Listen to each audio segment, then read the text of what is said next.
Good morning and Hi. Welcome to Alabama. We were going to go to Memphis and we decided not to. So we chose a place between where we were and where we wanted to go. And who knew it had such a wonderful music history? And we found a place that we really loved, and it could be a possible landing place for us. Yeah, beautiful. It's so quirky, it's so us. They have a Frank Lloyd Wright house there. I love his architecture. It's also the birthplace of William Handy, and he's a famous blues guy that we didn't know about. It's also the birthplace of Helen Keller. What a fabulous story. So, where else did we go? Huntsville. Huntsville. Oh, that place is so clean and safe, and we just loved it. It was such a great experience. It was. It's also the Rocket and Space Center. There was a great movie for kids way back called Space Camp. Yeah, our kids loved it. Yeah. Welcome to the adventure. Come see what we saw. Yeah, come on, we enjoy it. We asked about a restaurant. The lady said, you should try Florence. It's great food and they've got really good music. We had no idea what a musical evening we were in for. It was great. One of the lead guitarists in the band was Will McFarlane. Well, this is a wonderful part of the world. It's a great part of the world to play music. Yeah. At one point, there were more songs on the radio at the same time coming out of this town than there were any one other city. Wow. Rick Hall used to call it the hit recording capital of the world. He put signs up at the entrances to town. Oh, that's awesome. It is. It's a remarkable part of the world. I guitar in Bonnie Raitt's band. So I toured with her for 5 years and was tired of being on the road and had kids. The bass player tonight's my oldest son. And we moved down here, and I became part of the rhythm section at Mussel, Shoals Sound. It's a very musical town. You start naming hits that came out of this town: Mustang Sally, Land of a Thousand Dances, Kodachrome, I'll Take You There, Old Time Rock and Roll, Brown Sugar. At first it seemed like nobody was going to show except the kid on the bass. Then the band showed up. It was a family affair. Dad, mom, son, and grandson.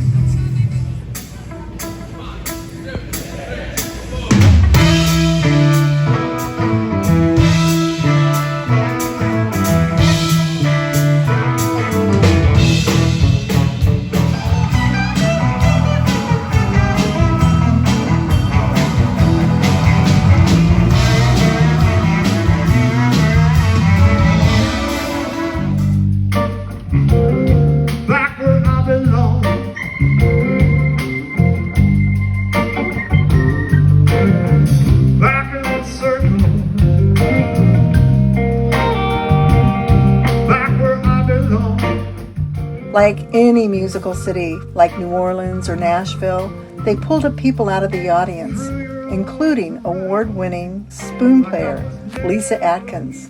My grandpa used to play spoons. It's a lost art.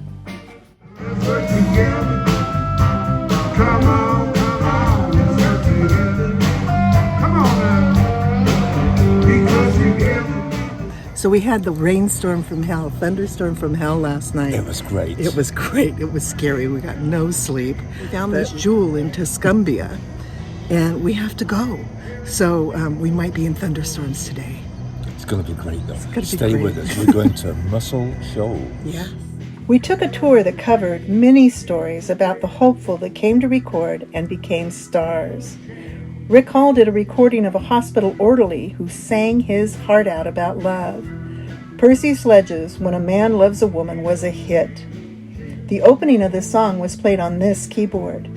And this piano is where Aretha Franklin worked out the song in her head, I Ain't Never Loved a Man. At the end of the tour, the guide asked us to close our eyes for a moment as he blasted Mustang Sally, then to open our eyes. I swear I could see the musicians at the instruments in full groove.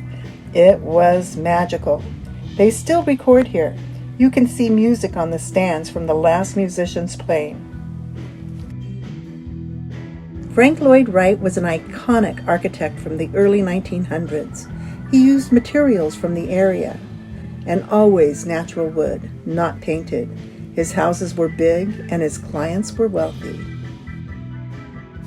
After the stock market crash in 1929, he designed a Usonian house meant to be more affordable for the middle class.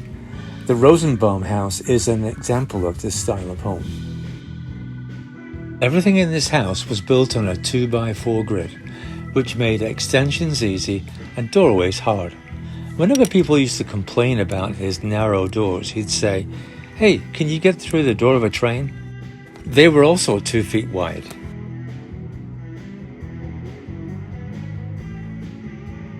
He paid such attention to detail that he darkened the grout lines so it would make his houses appear longer and thinner. He sometimes even designed furniture for the home. If you look at the corner of this window, Frank Lloyd Wright was doing seamless corners before they were ever used in this century, and he always designed a specific light for the house. Frank Lloyd Wright was notorious for building small kitchens in his homes. A few years later, when they extended the house, Mildred had him build a bigger kitchen. Mildred Rosenbaum was an avid weaver.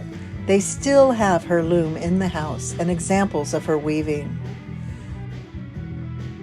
The thing I love most about Frank Lloyd Wright houses is the back is wide open and lets nature and light flood into the house.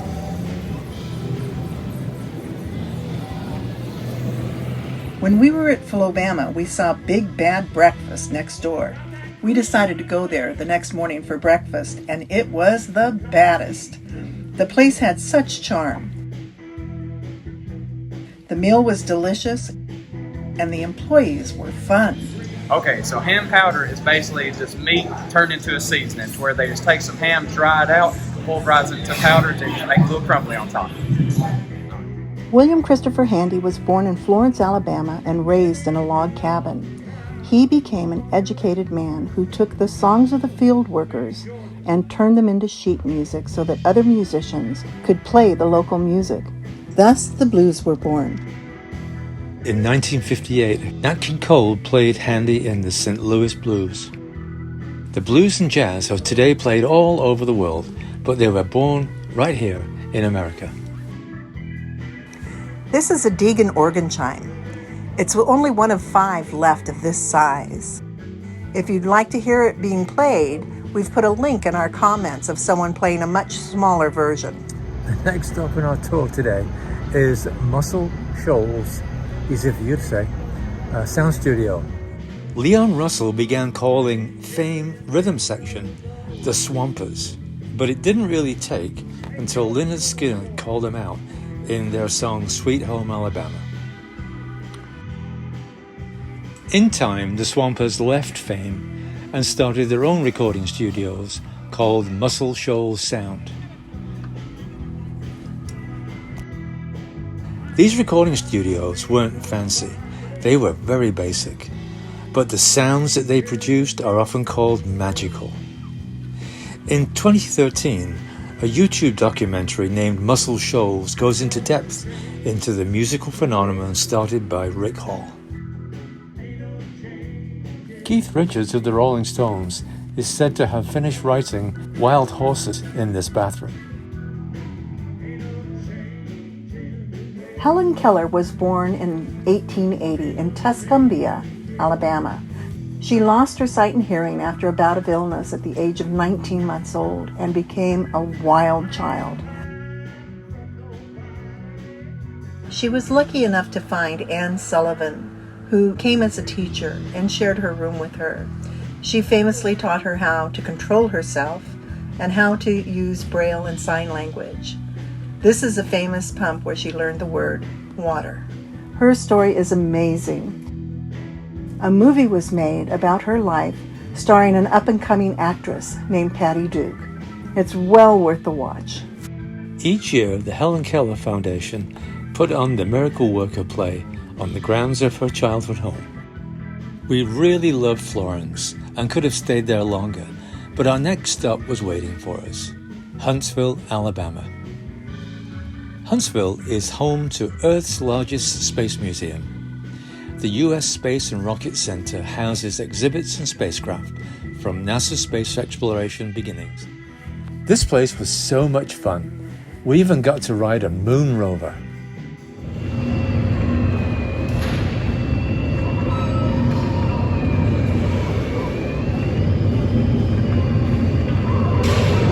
This is what the International Space Station looks like inside. Astronauts have to learn to use bathroom facilities. Here's an astronaut in training.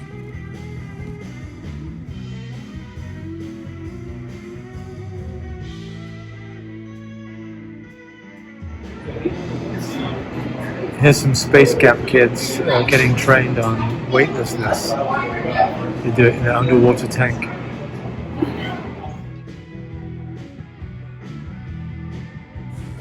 There were some things that we decided not to do.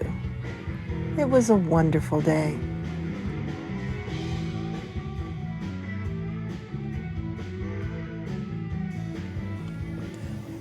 While driving in Huntsville, we saw signs for the annual chalk drawing festival. Of course, Rob and I had to go. It was a great day watching people and families and listening to some really great original music. The window washers, though, totally caught my attention. Never actually seen somebody do this.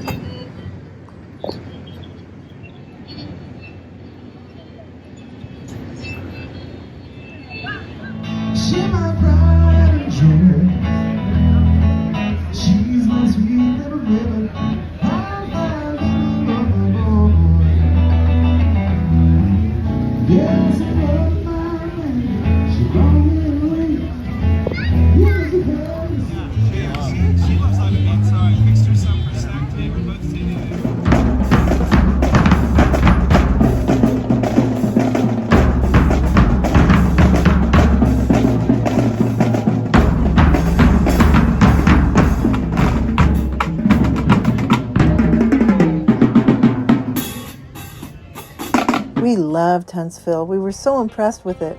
In fact, we were impressed with all of Alabama. Our campground was fabulous too.